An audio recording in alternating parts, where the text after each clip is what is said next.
কফিনবন্দি হয়ে দেশে ফিরলেন ওসমান হাদি। জাতীয় পতাকায় ঢাকা কফিনে দেশে ফিরলেন ইনকিলাব মঞ্চের মুখপাত্র শরীফ ওসমান হাদি। তার মরদেহ বহনকারী বিমান বাংলাদেশ এয়ারলাইন্সের BG-585 ফ্লাইট আজ শুক্রবার সন্ধ্যা 5:48 ঢাকায় অবতরণ করে। প্রধান উপদেষ্টার প্রেস উইং এক বিবৃতিতে বিষয়টি নিশ্চিত করেছে। এর আগে বাংলাদেশ সময় দুপুর 2:03 বিমানের এই ফ্লাইট সিঙ্গাপুরের চাঙ্গি আন্তর্জাতিক বিমানবন্দর থেকে রওনা হয়।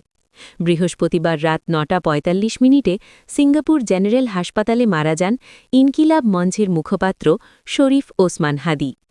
ঢাকা ৮ আসনের সম্ভাব্য স্বতন্ত্র প্রার্থী হিসেবে ঘোষণা দেওয়া হাদি 7 দিন জীবনমৃত্যুর সঙ্গে লড়াই করে না ফেরার দেশে চলে যান।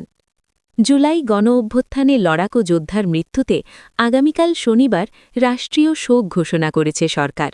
বৃহস্পতিবার রাতে সিঙ্গাপুর থেকে হাদির মৃত্যুর খবর আসার পর জাতির উদ্দেশ্যে দেওয়া ভাষণে প্রধান উপদেষ্টা ড মোহাম্মদ ইউনুস এ ঘোষণা দেন। তিনি বলেন, হাদির স্ত্রী ও একমাত্র সন্তানের দায়িত্ব নেবে রাষ্ট্র। ঢাকা ৮ আসনে সম্ভাব্য স্বতন্ত্র প্রার্থী হিসেবে নির্বাচন করার জন্য প্রচার চালাচ্ছিলেন হাদি। গত 12 ডিসেম্বর দুপুরে পুরানা পল্টনের বক্স কালভার্ট সড়কে তাকে গুলি করা হয়। মাথায় গুলিবিদ্ধ হাদিকে গুরুতর আহত অবস্থায় ঢাকা মেডিকেল কলেজ হাসপাতালে নেওয়া হয়। পরে সেখান থেকে নেওয়া হয় এভারকেয়ার হাসপাতালে। গত 15 ডিসেম্বর দুপুরে উন্নত চিকিৎসার জন্য ওসমান হাদিকে এয়ার অ্যাম্বুলেন্সে করে সিঙ্গাপুরে নেওয়া হয়। সেখানেই মারা যান ইনকিলাব মঞ্চের মুখপাত্র।